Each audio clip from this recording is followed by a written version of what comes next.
এতিয়া কিছুমান প্ৰশ্ন আহিছে সেই প্ৰশ্নবিলাকৰ আমি উত্তৰ বিচাৰিছোঁ যেনে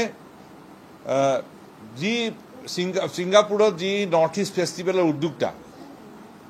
সেই উদ্যোক্তা শ্যাম কানু মহন্ত আৰু তেওঁৰ যিটো টীম আৰু জুবিন গাৰ্গৰ যি মেনেজাৰ সিদ্ধাৰ্থ শৰ্মা জুবিন গাৰ্গৰ লগত যোৱা ব্যক্তি কেইজন ছিংগাপুৰ অসম এছ'চিয়েশ্যনৰ যিসকল লোকে জুবিন গাৰ্গক সাগৰত নমাই দিয়া সময়ত উপস্থিত আছিল আৰু জুবিন গাৰ্গক যত্ন ল'বৰ কাৰণে যিসকলৰ দায়িত্ব আছিল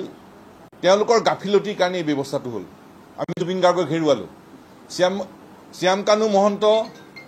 তেওঁৰ মেনেজাৰ সিদ্ধাৰ্থ শৰ্মা আৰু জুবিন গাৰ্গৰ যত্নৰ দায়িত্বত লোৱাসকলৰ গাফিলতিৰ কাৰণে আমি জাতীয় সম্পদ আমি জুবিন গাৰ্গক হেৰুৱালোঁ আৰু সেইবাবেই অতি শীঘ্ৰেই এই দোষীসকলক গ্ৰেপ্তাৰ কৰিব লাগে তদন্তৰ আওতাত সকলোকে আনিব লাগিব আৰু তেওঁলোকক গ্ৰেপ্তাৰ কৰিব লাগিব এতিয়া গ্ৰেপ্তাৰ চৰকাৰে আমাৰ প্ৰশ্নটো হ'ল যে শ্যাম কানু মহন্ত আৰু সিদ্ধাৰ্থ শৰ্মা ক'ত আছে অসম চৰকাৰে জানে নাজানে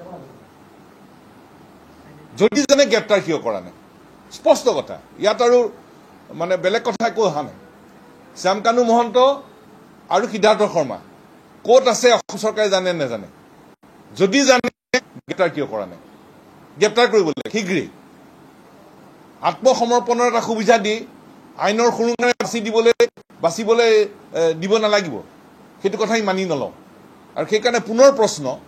যে শ্যাম কানু মহন্ত আৰু সিদ্ধাৰ্থ শৰ্মা ক'ত আছে অসম চৰকাৰে জানে নাজানে যদি জানে শীঘ্ৰে গ্ৰেপ্তাৰ কৰিব লাগে আৰু ইয়াত আশ্চৰ্যজনক কথা এতিয়া ক্লিপিংবিলাক দি আছে এইবিলাক দেখিতো আমি সকলোৱে বুজি পাইছোঁ তাত ঘটনাটো কি হ'ল আমাৰ জাতীয় সম্পদ আমি হেৰুৱালোঁ আৰু অকল গাফিলতিৰ কাৰণেই হ'ল আৰু এতিয়াতো তাত এটা ষড়যন্ত্ৰৰ গুণ পোৱা গৈছে মাটি নি এটা ষড়যন্ত্ৰ কৰা হ'ল সেইটো গুণ পোৱা গৈছে সাগৰত কৈ দিয়া হৈছে যে জুই আৰু পানীৰ পৰা আঁতৰাই ৰাখিব লাগে জুই আৰু পানীৰ পৰা আঁতৰাই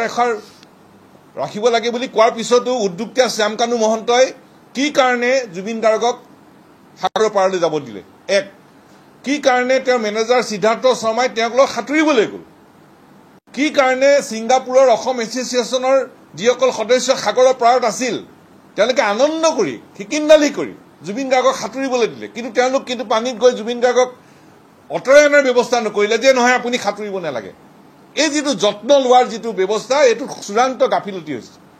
আৰু সেইকাৰণে আমি জাতীয় সম্পদ হেৰুৱাইছোঁ তেওঁলোকে কাক লৈ গৈছিল ছিংগাপুৰত জুবিন গাৰ্গ অসমৰ জাতীয় সম্পদ আৰু জাতীয় সম্পদক ভালকৈ আলপৈচান ধৰি ভালকৈ